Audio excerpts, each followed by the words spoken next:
Boa tarde. Vocês estão me ouvindo bem? Sim? Então tá bom. Meu nome é Diego Ferreira, sou formado em Educação Física, fiz mestrado na área de Educação Física também, com o tema Segurança no Circo. A dissertação de mestrado originou esse livro, né, Segurança no Circo, Questão de Prioridade.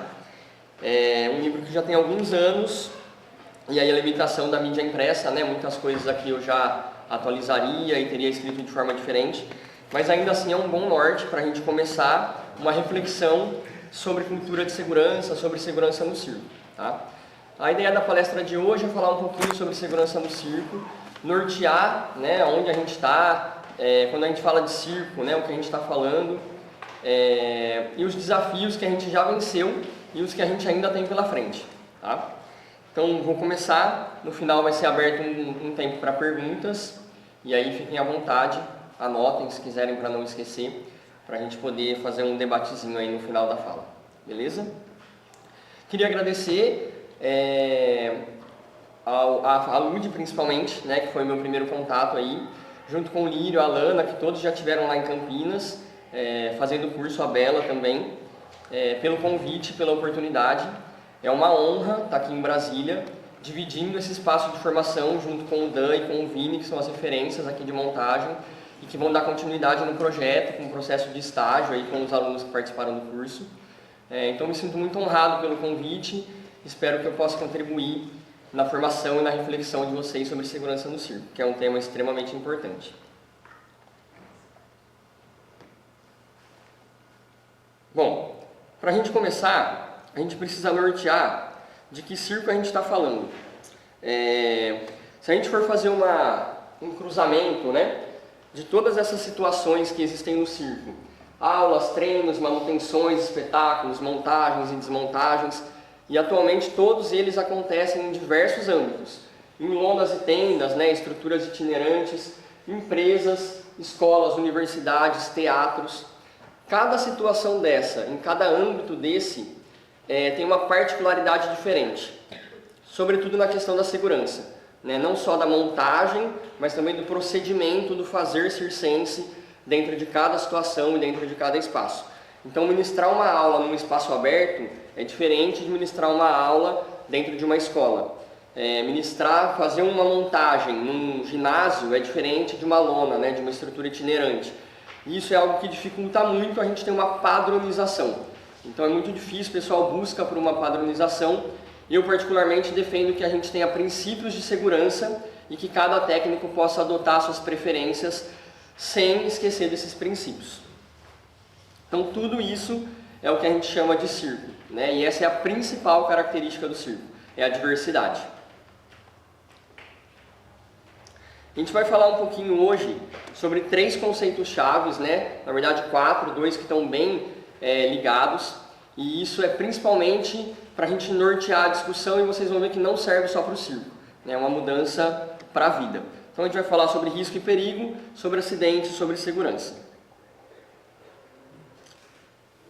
Rapidamente, como chegamos até aqui, né? Tudo isso começou lá em 2008, então já há um bom tempo, numa convenção brasileira de malabares e circo. Eu participei da montagem dos aparelhos, recebi o convite para fazer a dissertação de mestrado, e aí a dissertação derivou um livro, como eu já falei, e o livro gerou a demanda de uma primeira formação. E aí a gente fez uma oficina sobre segurança no circo. A oficina gerou uma demanda de uma formação com uma certificação válida. E aí a gente fez um curso de NR35, que é a norma regulamentadora que dispõe sobre trabalho em altura, voltada para o âmbito circense. E depois de muito tempo, esse curso rodou o Brasil todo, foi para todas as regiões do Brasil praticamente. Aí veio a demanda de uma técnica um pouco mais apurada, que é a técnica de acesso por corda, onde a gente acessa a estrutura sem uso de andaime, de escada ou qualquer outro aparelho ou equipamento auxiliar. E aqui está sendo a 5ª edição do curso de Rigger, a primeira vez que ele sai do estado de São Paulo, a primeira vez que ele sai da cidade de Campinas, Brasília, Distrito Federal. Bom, falando um pouquinho sobre risco e perigo, a gente entende que o perigo é algo inerente à prática. Então a gente não tem muito como mudar ele.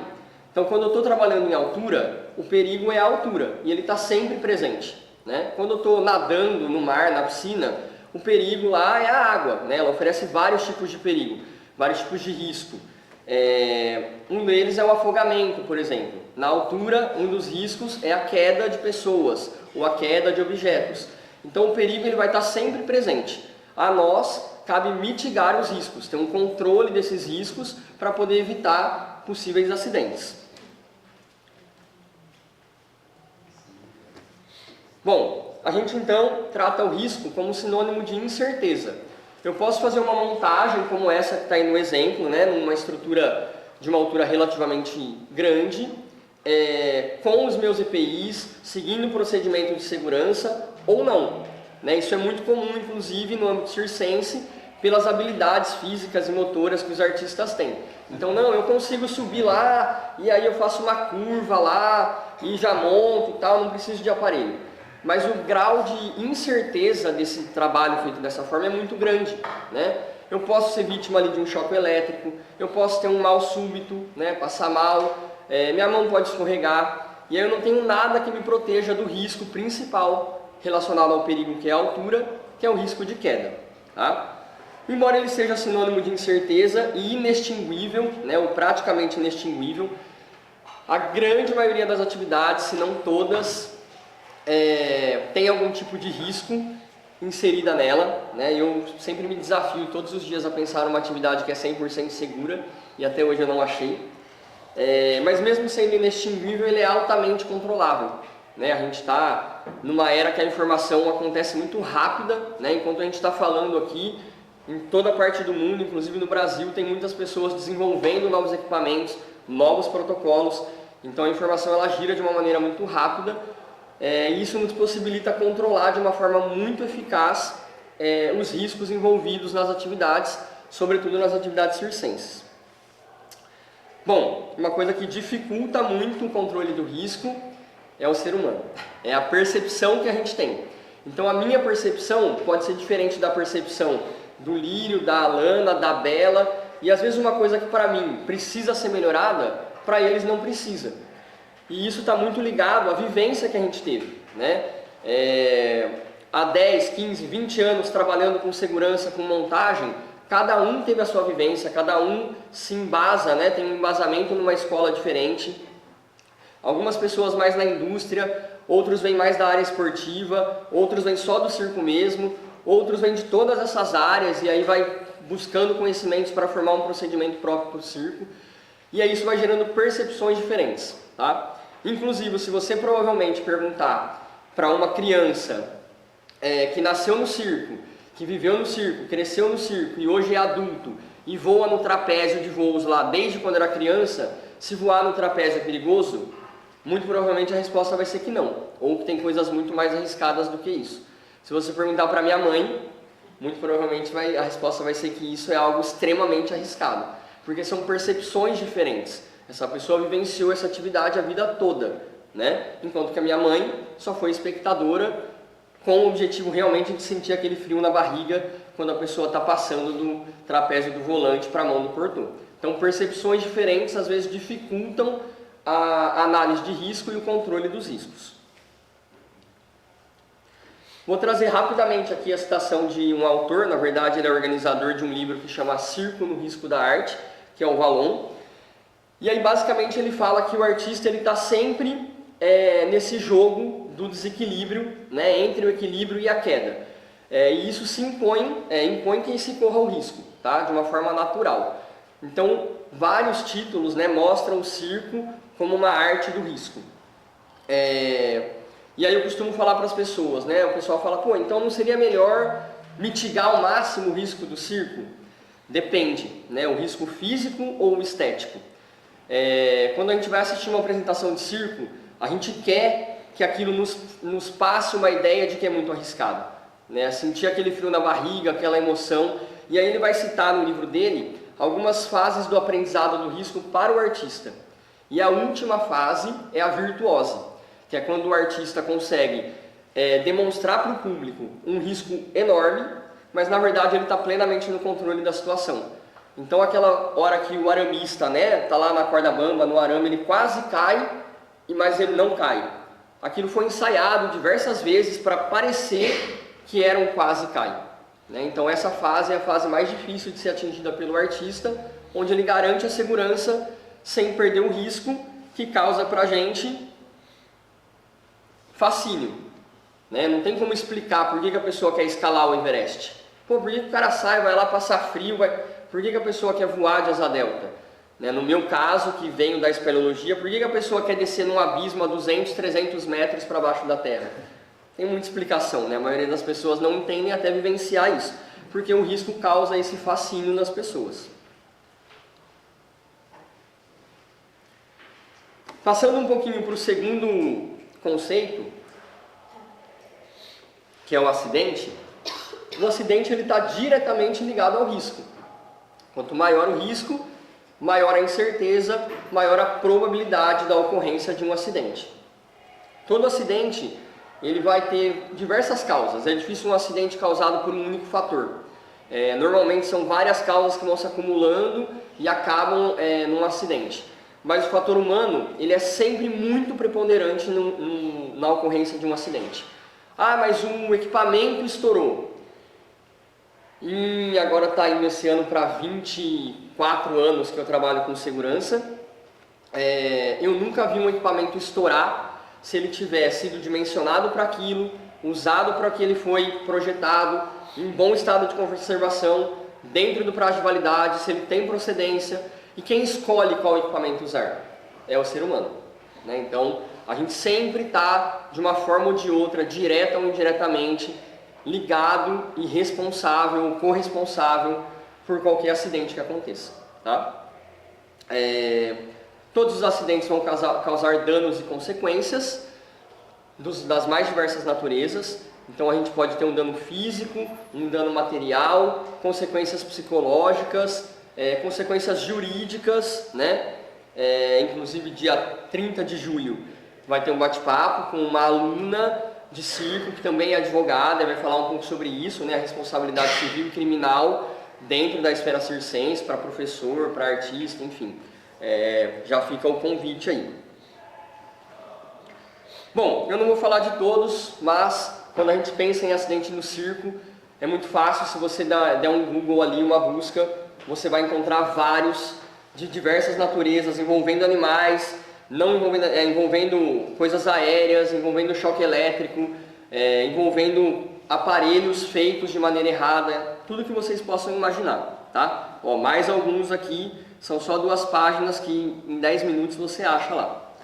Eu trouxe esse para uma reflexão, porque às vezes a gente tende a achar que os acidentes só acontecem porque a gente não tem dinheiro, porque a gente não tem recurso, e esse acidente foi o primeiro acidente do Cirque du Soleil, que na época era a maior companhia de entretenimento, a segunda maior companhia de entretenimento do mundo, só perdia para a Disney, né? Então recursos não faltavam, e aconteceu ao vivo durante um espetáculo, né? O espetáculo K, uma dessas moças caiu e acabou falecendo, tá?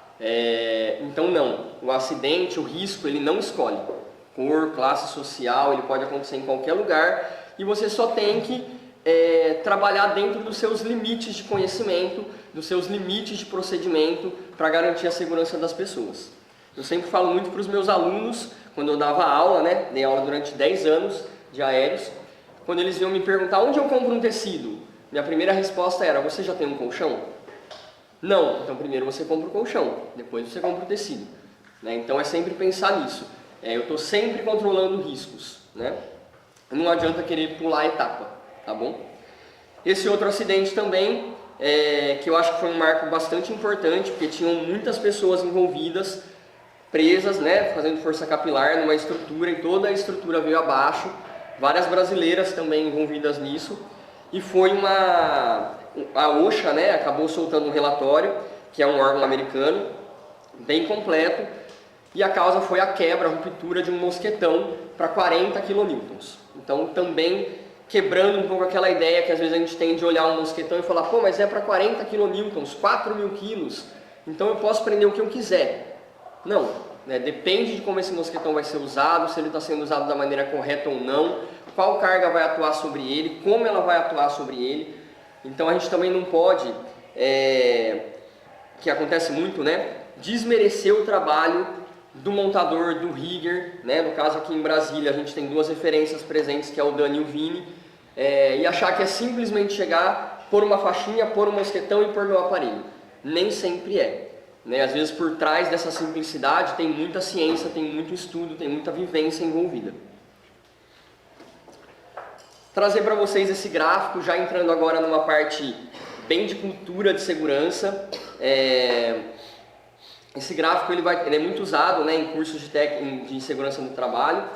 E aí aqui ele vai mostrar que proporcionalmente a cada X números, né, ali está como exemplo 600, mas a cada 600 quase acidentes, né, então os incidentes, eu vou ter 30 acidentes com lesão, eu vou ter 10 acidentes com afastamento, né, então com lesões mais graves, e eu vou ter um acidente fatal. Então é muito claro quando a gente olha isso que eu preciso trabalhar na base da pirâmide. Porque se eu tiver 300 quase acidentes, eu vou ter só 15 acidentes com lesão, eu vou ter só 5 acidentes com lesão gerando afastamento e eu vou ter 0 acidentes fatais. E quanto mais eu diminuo os incidentes, mais eu diminuo as partes superiores da pirâmide, que é exatamente o que a gente visa. Então às vezes a gente está pensando muito na coisa lá, extremamente técnica e tal, e a segurança está na simplicidade no dia a dia. Tá no você usar um colchão correto na sua aula, de você instruir o seu aluno sobre os riscos da atividade que ele está fazendo, de você planejar bem uma montagem, né? Então em todos os âmbitos, aula, montagem, espetáculo, sempre ações simples são capazes de fazer uma diferença muito grande no quesito segurança.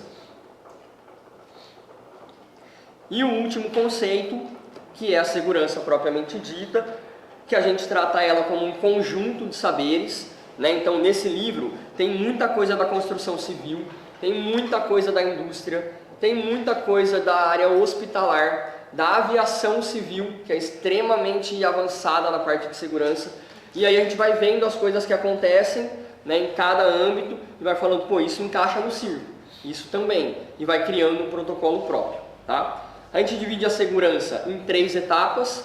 A primeira, que são as ações preventivas.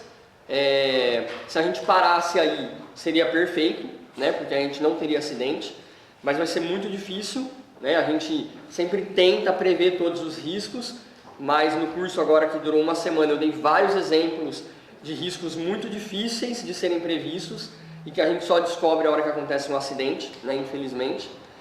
E aí eu posso ter as ações paliativas, né, que vão ali momentaneamente garantir a segurança no caso de uma falha, e a gestão de emergência, que é quando efetivamente houve falha nos 2 primeiros processos e eu tenho um acidente já consolidado.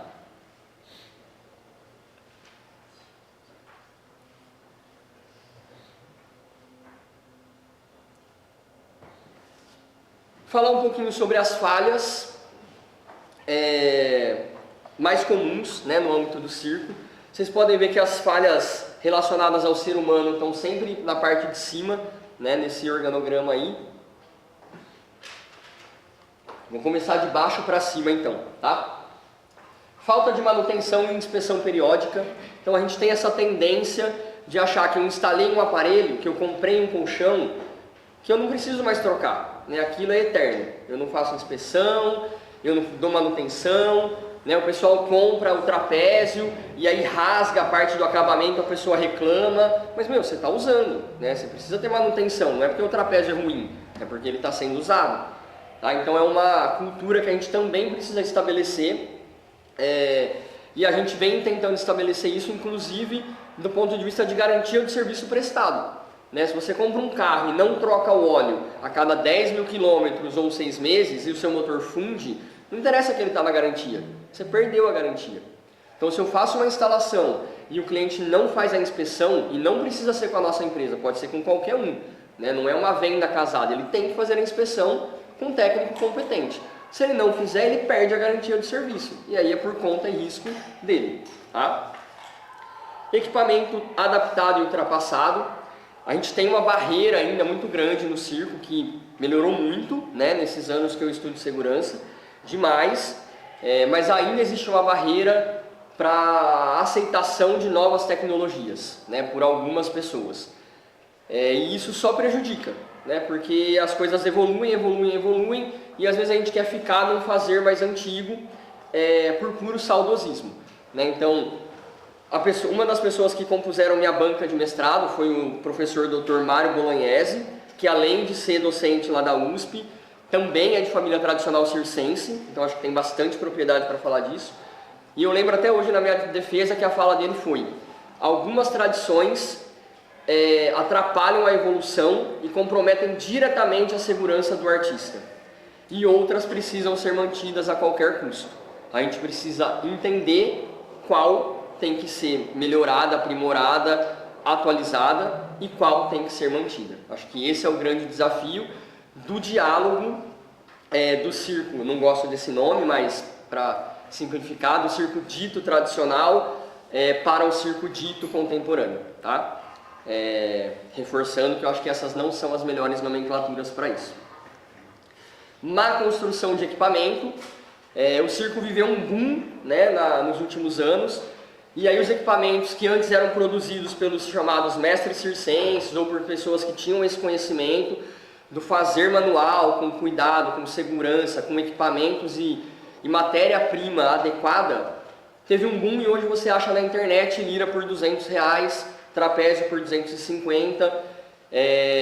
Eu não vou entrar no mérito da qualidade desses equipamentos, mas é notório que a gente tem uma gama de fornecimento, né, de opções para compra muito grande, com uma variação de preços gigantesca, que só pode se justificar pela qualidade da confecção ou do material, tá? E a gente já tem diversos casos em grandes instituições, inclusive dentro da Escola Nacional de Circo, de aparelhos que tiveram falha em lugares que eles não poderiam falhar, tá? Então é algo para a gente repensar sobre essa questão da construção de uma forma segura para o artista e principalmente para a finalidade que ele vai ser utilizado.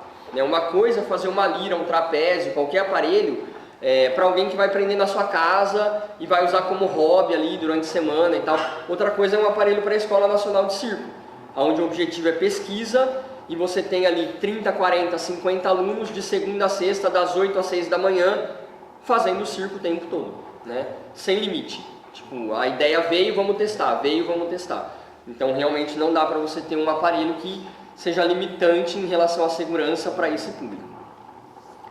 Maquiagem e vestimenta, sempre gosto de trazer esses dois pontos, porque são pontos muito levados para a parte estética, artística, mas que podem ter ligação direta com a segurança. Primeiro que maquiagem, pode parecer estranho para a maioria das pessoas isso, mas maquiagem deveria ser de uso individual, né, e não compartilhado como embora seja um momento social muito importante, né, o maquiar do artista feito coletivamente, mas nada impede que isso seja feito cada um com o seu kit de maquiagem. Segundo que uma maquiagem inadequada, né, uma maquiagem muito pesada, por exemplo, para quem vai fazer aéreo, numa lona circense, num local extremamente quente, como o Nordeste, por exemplo, num horário onde o sol está lá a pino, isso certamente pode comprometer a segurança do número, tá? E a vestimenta a mesma coisa, né? Eu tenho que pensar essa vestimenta. Eu vou mexer com pirofagia, qual tecido eu vou usar para diminuir o risco de um acidente? Eu vou fazer um aparelho aéreo, onde eu preciso de atrito direto com a pele, então eu vou deixar uma parte do meu figurino aberta, né, com a pele exposta. Não, eu preciso proteger essa parte, então eu vou pôr figurino nessa parte. Onde eu vou apresentar? Eu não vou usar o mesmo figurino para apresentar em Recife às 2 da tarde que eu usaria para apresentar no Rio Grande do Sul às 8 da noite, né, numa lona lá perto da cúpula. São temperaturas completamente diferentes, tá? Então tudo isso precisa ser pensado. A gente tem que lembrar que o figurino, para além da parte estética, ele também é um equipamento que pode ou não garantir a segurança do artista. E aí, por último, as falhas mais relacionadas ao ser humano, embora todos estejam, que é a falha técnica consciente por descuido. A falha consciente é aquela que você sabe que você está fazendo errado, mas se Deus quiser vai dar certo, né? Então você sabe, você olha e fala, não é assim, mas é o que eu tenho que fazer, vamos torcer, vai dar tudo certo, né? Vamos lá, mais uma. E aí a gente tem um grande problema, né? Isso às vezes é uma ação paliativa que se torna permanente, né? Então, deu certo em uma, vamos manter para a segunda e para a terceira. E aí uma coisa que tinha que ser mudada rapidamente permanece lá durante anos, né? Ou até realmente a gente tem uma falha em um acidente.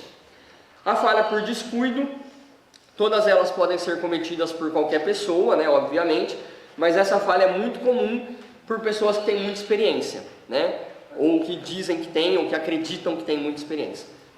Porque você está tão no fazer orgânico ali, que você esquece dos procedimentos de segurança, que às vezes você mesmo prega, né? E acaba não fazendo. Então, por um descuido, você acaba cometendo uma falha, tá? E por último, que eu acho que hoje também, atualmente, é uma falha extremamente grave, que é a falha técnica. É aquela que eu tenho plena certeza do que o que eu estou fazendo é certo, né? É seguro e na verdade não é. E aí eu acho isso porque eu acredito muito em quem me ensinou isso, né? Então todos os cursos, quem participou dos cursos, quanto tempo eu tenho? Já foram 23 minutos. Tá bom. Só para eu...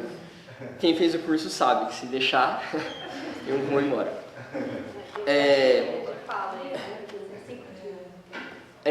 Então a falha técnica, o grande problema, né, quem fez o curso me ouviu falar muito disso.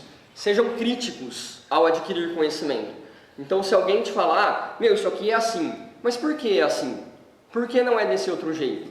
Né? Não aceitem simplesmente, não, porque o meu mestre falou que é assim. Não, o seu mestre também pode estar errado, pode estar desatualizado, todos nós somos seres humanos, né? Então todos nós podemos errar, podemos estar com um procedimento que já foi atualizado e não é mais dessa forma, e às vezes até porque descobriu-se que esse procedimento era falho do ponto de vista da segurança. Então é muito importante essa criticidade na aquisição de conhecimento. E eu vejo muito, né, o Arthur está aqui presente, participou do curso como instrutor também, e a gente vê às vezes cursos online acontecendo, e às vezes a gente entra, se inscreve, e a gente vê a pessoa que tem tipo 1 milhão de seguidores no Instagram, dando um curso online e passando informações completamente equivocadas, inseguras. E aí a gente fala, mano, tem aqui 1 milhão de seguidores no Instagram, 60 pessoas assistindo esse curso, essas 60 pessoas vão voltar para suas escolas e vão querer reproduzir isso com seus professores, os professores vão reproduzir com seus pares que dão aulas, e aí vira um ciclo sem fim que é muito difícil de você retomar isso. E quando você vê, está todo mundo pregando uma coisa que não faz o menor sentido, que não tem embasamento científico, normativo, absolutamente nenhum, e virou verdade, né? Virou a melhor forma de fazer. Então a falha técnica, ela tem ainda esse agravante de perpetuar, né, de uma forma desenfreada e exponencial informações que são equivocadas. Então pensem muito no momento de passar informação, né?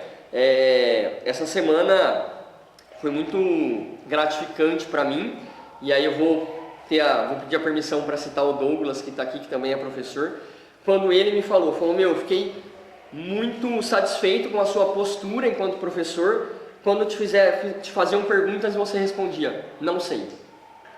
Porque é isso, a gente não é obrigado a saber tudo, né? Eu poderia ali numa pergunta técnica falar, vou dar uma enrolada aqui, né? Que se ele não sabe, com o conhecimento que eu tenho, eu enrolo e ele faço. Mas não, né? A gente está tratando de segurança, eu tenho que ser honesto, eu tenho que ensinar de verdade para que vocês aprendam de verdade. Então algo que eu não tenho segurança, eu jamais vou ensinar. Algo que eu tenho dúvida, o meu papel enquanto professor é buscar aprender para depois conseguir ensinar. Então acho que essa falha técnica é algo que tem atrapalhado bastante o desenvolvimento da cultura de segurança no circo. Então vai dar tempo, eu queria mostrar um vídeo para vocês, eu não sabia se ia dar, mas... É um vídeo de uma associação internacional de acesso por corda, a IRATA, mas eu gostaria que vocês prestassem muita atenção nas falas, é um vídeo de 7 minutinhos, 5, 6 minutinhos na verdade, nas falas, para que vocês vissem a reflexão. Eu tenho certeza que a gente vai se enxergar em um ou mais sujeitos desse vídeo, tá?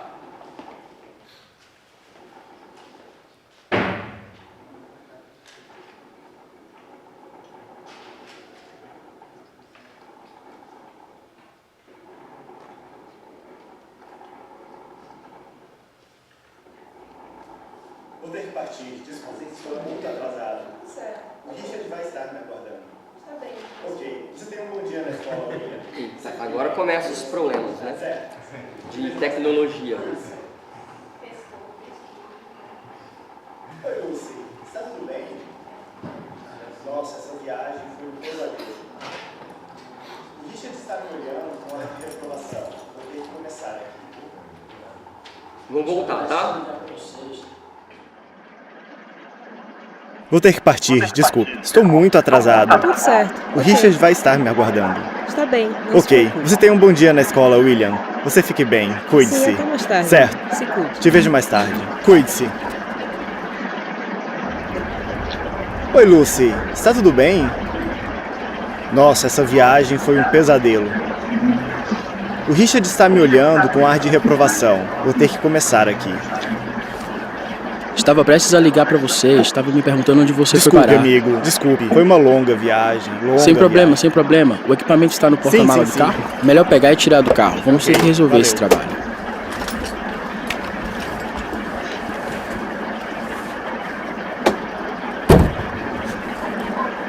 Sem pressa. Certo, vou te passar os procedimentos e métodos completos, mas basicamente, a torre acima de nós, canto Sim. distante à direita, tem algumas bandejas de cabos logo acima da borda. Eles precisam, tipo assim, ir cortando e Sim. suavizando as bordas. Um pouco de trituração em Sim. ângulo, um pouco de corte, um pouco de suavização. Deve ser um trabalho bastante fácil. Assine aqui nessa borda do formulário onde se responsabiliza pelos riscos de vida. Tem uma caneta aqui e espero terminarmos cedo, concluindo um trabalho bem feito e saindo no início da tarde. Certo, vamos pegar alguns equipamentos para esse trabalho. Eu acho que temos 20 metros na torre, eu creio então que podemos trabalhar com 50 metros de corda. Vou levar mais um lance de corda para mim caso eu tenha que ir e ultrapassar a borda. Lá vamos nós. Sua bolsa ali. Legal, valeu. Ok. Você quer alguma proteção extra? Vou te dizer o que, se montarmos bem e alto, não haverá pressão sobre a corda. Basta colocar um único protetor de corda em volta, vai ficar bom. Definitivamente não irá precisar de nada parecido com isto? Você já viu o peso do lote? Eu não vou carregar nem um pouco dessas peças para cima.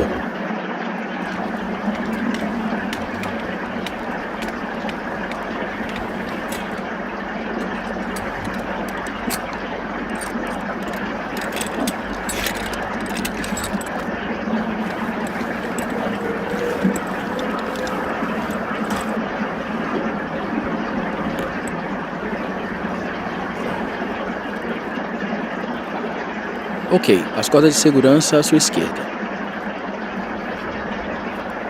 Vou te falar, Rich. Segure meu celular pra mim, amigo. Minha esposa pode me ligar. Sim, sem problema. Beleza, cara. Verificando o esmeril. Ok, estamos bem. Você está pronto para esmerilhar? Sim. Aqui vamos nós. Segurou? Ok, deixa comigo, companheiro. Valeu. Boa notícia. Certo, você simplesmente vai, desce um pouco, ou vê esse protetor de corda acima de você. Ok, segure aí, Andy. Só tenho que colocar o protetor em volta. Ok. Neste momento, onde seu protetor de corda está cobrindo a corda, mas há uma borda de aço lá. Apenas fique Ok. de olho nisso, certo? Nós temos tudo aqui em cima, equipados e com tudo em ordem. Vamos fazer isso. Cortá-lo e depois sair logo daqui. De acordo. Calma, filho, calma.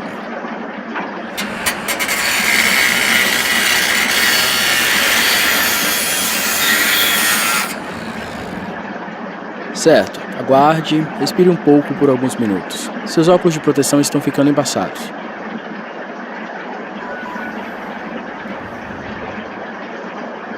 Alô?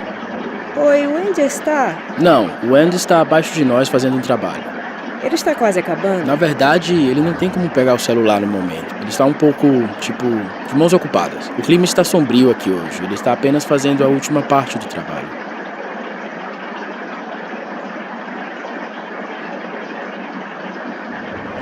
Então, Andy? Rich?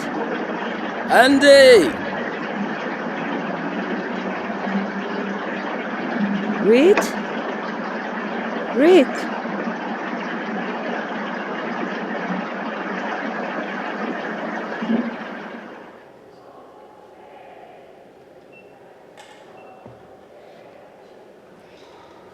Olha só, não é um filme que tem a ver com circo, obviamente, mas muitas coisas podem ser transferidas para o nosso âmbito, tá? Para o âmbito circense. Se vocês prestarem atenção, desde o começo, ele saiu atrasado, né? E nesse sair atrasado, ele entrou no carro, não pôs o cinto de segurança e foi falando no celular. A hora que ele chegou lá, ele foi recebido pelo supervisor dele como? Pô, você está atrasado, né? Ele ainda fala, ele está me olhando com ar de reprovação. E aí ele desce, ó, assina aqui e tal, não sei o que. Não, mas não vai precisar dessa proteção de corda, né? Que é aquele metal ali rígido. Não, só esse daqui dá, não vamos levar esse peso e tal. Assina aqui, vamos tudo ao toque de caixa, né? Sobe, começa o serviço. E aí o supervisor, que deveria estar supervisionando, atende o telefone, vira de costas, né? Então percebe o que a gente falou lá atrás, que o acidente ele é causado por uma junção de vários fatores. Então aí traz várias reflexões. Cultura de segurança. Não adianta nada eu exigir que o meu aluno use colchão, que o meu rigger use cinto, capacete, corda, e quando eu acabo o trabalho, eu entro no meu carro, abro uma lata de cerveja e vou dirigindo sem cinto acima do limite de velocidade. Essa pessoa não entendeu o que é cultura de segurança. Cultura de segurança é prezar pela sua e pela segurança de todos o tempo todo, né? Com segurança é questão de prioridade e dever de todo mundo. É muito fácil a gente ficar jogando a responsabilidade da segurança para os outros. Uma outra reflexão importante que eu acho que esse vídeo traz é quantas vezes a gente está no papel da pessoa que chega atrasada e quantas vezes a gente está no papel do supervisor ali. E aí a pessoa chega e a gente não quer saber o que aconteceu.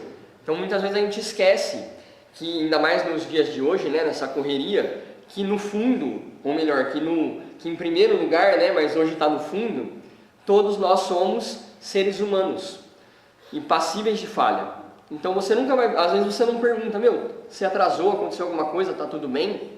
Às vezes essa pessoa está com um problema em casa, com o filho, com a mãe, com sei lá quem, e aí será que essa pessoa realmente está em condição para fazer um trabalho que envolve risco? A gente não quer saber, né, na grande maioria das vezes. A gente está sempre vivendo ali, não interessa, chegou atrasado, vai. Faz mais rápido do que você estava, porque a gente tem um prazo para cumprir. Né? E isso, às vezes, é também um grande causador de acidente. E, por fim, a revisão de procedimentos. Né? Então, vocês viram que tem um livro, né, uma pasta lá, cheia de folhas. O cara chegou, assinou a primeira e começou a trabalhar. Então ali possivelmente tinha uma análise de risco, um plano de trabalho, um plano de resgate, que só quem conhece é quem escreveu. Por quê? É proforme, vamos cumprir o protocolo aqui, fizemos, assine e vai trabalhar. E aí quando você precisa desse documento, ninguém tem conhecimento dele. Tá? Falando rapidamente sobre a mudança de comportamento, que eu acho que é o que vai nortear a adoção, a criação, né, a adoção também de uma cultura de segurança.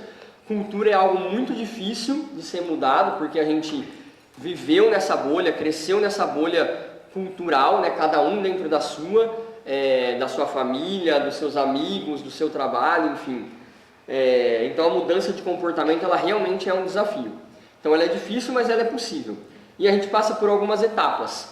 A primeira, que é a etapa de pré-contemplação, que é quando eu acho que não tem problema nenhum, está tudo perfeito, né? O pessoal está lá fazendo tecido em árvore sem nenhuma reflexão sobre aquela prática, sem colchão, e está tudo bem, é assim mesmo, né? Então eu não enxergo nenhum tipo de risco, nada que possa ser melhorado. Aí eu passo para a fase da contemplação. Normalmente isso acontece, infelizmente, na maioria dos casos, quando acontece um incidente ou um acidente, e aí você é obrigado a refletir sobre aquilo. Pô, você viu que a menina caiu? Vi, e se machucou porque não tinha colchão. Pô, verdade, será que o colchão então não teria feito a diferença? E aí você começa a contemplar uma mudança. Você vem para a fase da preparação, que é quando efetivamente eu começo a fazer alguma coisa para mudar, né? E eu acho que isso fica muito claro com o pessoal de Brasília, que eu acho que é quem mais frequentou os cursos aéreos até hoje, que foi lá para Campinas nessa ideia. Eu lembro que primeiro foi o Pedro, o Lírio, não sei o que, depois veio a Ju, a Mai, e a galera foi vindo em alguns cursos, já pensando nessa mudança da cena local, né? Aí o Lírio veio com essa história da valorização do artista, da valorização do técnico, aí veio a criação do Entre Nós, e as coisas estão acontecendo, né? Então você já está nessa parte da ação, né? Está acontecendo, o FAC financiando esse projeto proposto pela LUD e a sua equipe, então as coisas já estão acontecendo, tá? A gente tem que só ficar esperto agora com os momentos de recaída, porque às vezes quando está acontecendo, não é raro, né? Acho que a gente vivencia isso diariamente. Às vezes vem uma única pessoa, duas pessoas que querem pegar tudo que você acredita, tudo que você está tentando pregar, tudo que você está tentando passar, para que haja uma reflexão crítica em cima disso e falar, não, isso daí é besteira.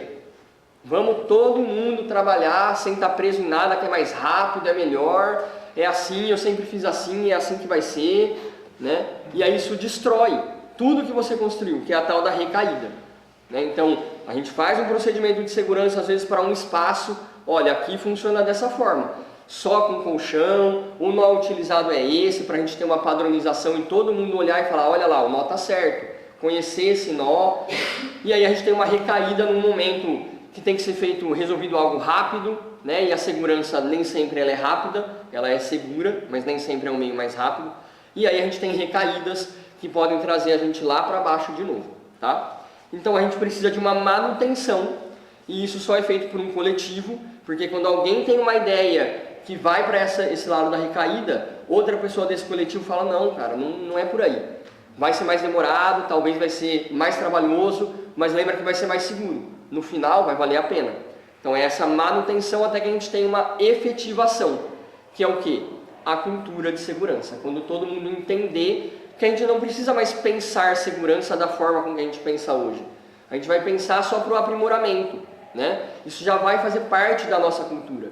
A gente vai ter a segurança como uma coisa orgânica, né? E vai pensar nisso o tempo todo, em todas as situações das nossas vidas, zelando pela segurança nossa e das pessoas que estão próximas da gente e das que não estão também. Quando a gente tiver um pensamento coletivo em prol da segurança, pode ter certeza que a gente vai atingir um nível artístico maior, um nível técnico maior, e todo mundo vai se beneficiar disso dentro da cena circense, tá? E aí, para finalizar, eu gostaria de deixar uma reflexão para vocês, que é o que você tem feito pela cultura de segurança, seja lá no seu espacinho, ou no seu grupo, ou com seus alunos, ou com os artistas que trabalham com você, os técnicos. E em qual fase você está? Na pré-contemplação, na contemplação, na ação, na manutenção? Então reflitam sobre isso e como vocês acreditem. Às vezes uma ação pequena planta uma semente que vai germinar frutos que vão fazer uma mudança gigantesca. Hoje de manhã eu acordei, estava lá no hotel, com uma mensagem da Rafaele, falando, cara, eu cheguei hoje no espaço que eu dou aula e é impressionante a visão que eu estou tendo das ancoragens. Tipo, caramba, mas não tem um backup. Pô, mas e essa fitinha? Tá aqui há quanto tempo? Eu nem sei se essa fita foi trocada ou não. Desde quando eu entrei é a mesma. E era algo que eu não tinha essa visão que veio depois do curso. E aí eu falei, isso já valeu a pena. Porque você plantou uma semente de reflexão naquela pessoa que vai germinar e se espalhar por aí. Beleza? Obrigado. É isso.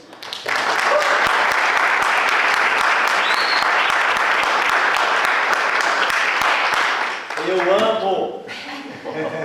É recíproco.